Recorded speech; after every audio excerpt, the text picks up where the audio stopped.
In this video, we are going to review the Pythagorean theorem. So we use the Pythagorean theorem to find missing sides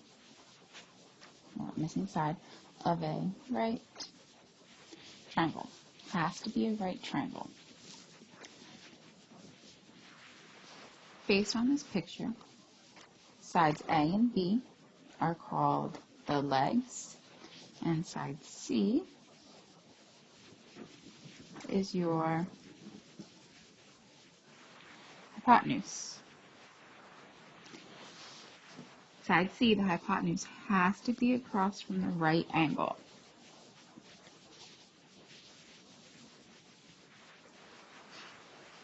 So C has to be across from the right angle, and that's always going to be your hypotenuse, or C. So your Pythagorean theorem is a squared plus b squared equals c squared, making sure that C is your hypotenuse. So let's look at some examples. So you always want to label your sides. Across from the right angle has to be C, and the other two are A and B. It does not matter which one is A and which one is B. The only one that matters is your C. So a squared plus b squared equals c squared. Fill in your numbers. 8 squared plus 13 squared equals x squared. 64 plus 169 equals x squared. 233 equals x squared. Now that last step is to take the square root, because that's going to make you have just x. And then the square root of 233, 15.3. Depending on your calculator, what button to use, most calculators, you're probably going to press second. And then x squared. And that'll give you the square root symbol on your calculator. Let's look at another example. So make sure that you label your sides. Going across from the right angle has to be C. The other ones are A and B. So a squared plus b squared equals c squared. A squared is 7, so 7 squared plus x squared equals 9 squared. 7 squared is 49 plus x squared equals 81. We have to subtract 49 from both sides, because we have to get x squared by itself. 81 minus 49 gives us 32, and then take the square root. So the square root of 32 gives us about 5.7.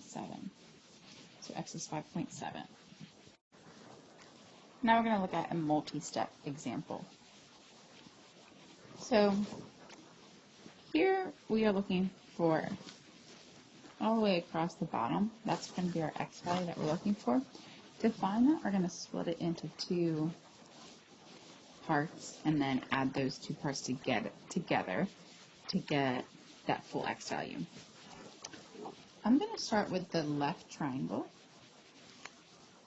The reason I'm starting with the left triangle is because I have two numbers given to me. You can start with the right triangle also, because that one has two numbers given to you also. So 12, 14, and I'm going to call this, let's just say y. And then I'm going to set up the Pythagorean theorem, making sure that you go across from your right angle, so C is 14. So we're going to have 12 squared plus y squared equals 14 squared. 144 plus y squared equals 196. Y squared equals 52.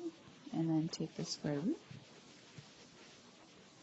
The square root of 52 is about 7.2.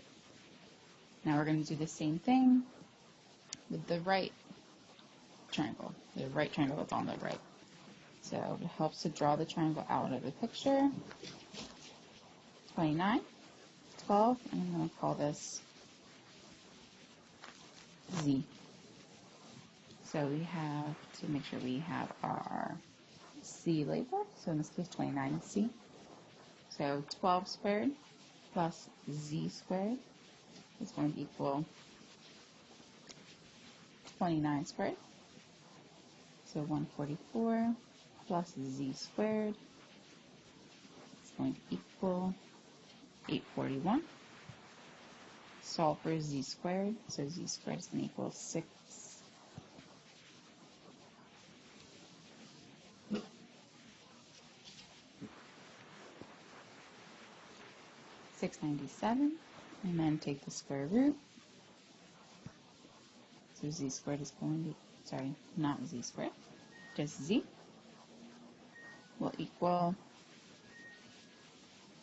26.4. And then add those two together to get our total x value. Because we had 7.2 plus 26.4 to equal 33.6. Not in this part, plus this part. So x equals 33.6. Now let's look at a word problem. So this word problem says, a roofer leaned a 16-foot ladder against a house. If the base of the ladder is 5 feet from the... Now we're going to look at the converse of the Pythagorean theorem. We use the converse of the Pythagorean theorem to classify a triangle. It'll tell us if the triangle is right, obtuse, or acute. So if c squared is equal to a squared plus b squared, which is Pythagorean theorem, then the triangle is a right triangle. If c squared is greater than a squared plus b squared, then the triangle is obtuse. And then if c squared is less than a squared plus b squared, then the triangle is acute. I would always keep c on the left when you are doing this comparison, because if you put c on a different side, then that's going to change the way that your inequality symbol faces. So to make it work out easier, I would keep c on the left. So let's look at some problems that we can use to classify. But just remember,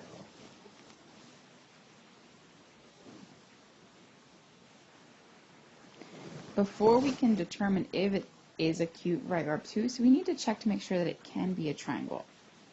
So you want to add the two smaller sides, and the two smaller sides, when you add them together, has to be bigger than the third.